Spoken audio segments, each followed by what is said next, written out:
En France, 200 agriculteurs ont manifesté aujourd'hui devant le siège de Pôle emploi à Paris, estimant que la politique agricole commune négociée en ce moment à Bruxelles fera perdre des emplois.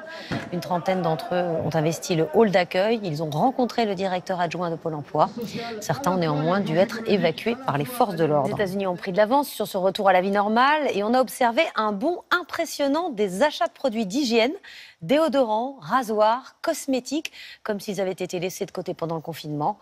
Le retrait du masque a aussi entraîné une hausse de 80% des ventes de rouge à lèvres en avril. Diane Schlinger. Retourner à la civilisation.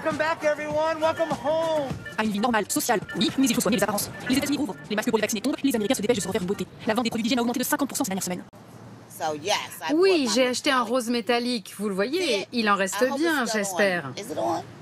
Je voulais juste être libre, respirer et montrer mes belles lèvres.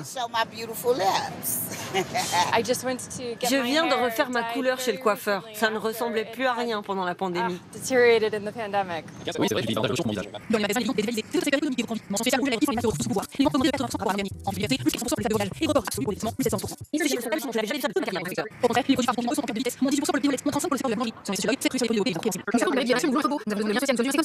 Cette envie d'être à son avantage pour retourner en société est telle qu'à New York, les chirurgiens esthétiques affichent complet pour les semaines, voire les mois à venir.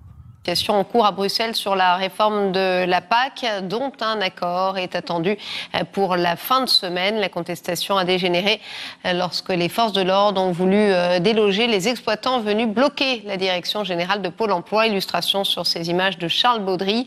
Les exploitants ont obtenu une rencontre la semaine prochaine avec le conseiller agriculture d'Emmanuel Macron. Écoutez le porte-parole de la Confédération paysanne au micro d'RT France.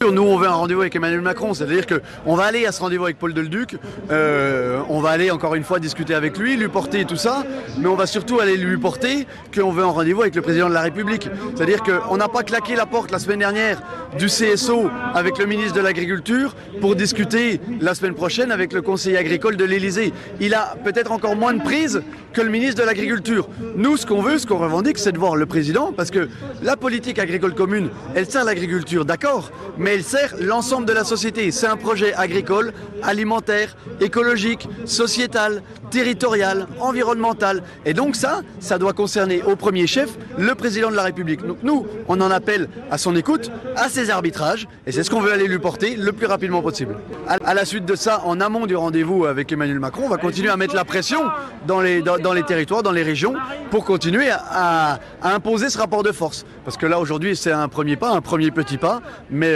c'est pas les petits pas qui vont faire la politique agricole commune, et c'est pas les petits pas qui vont changer le modèle.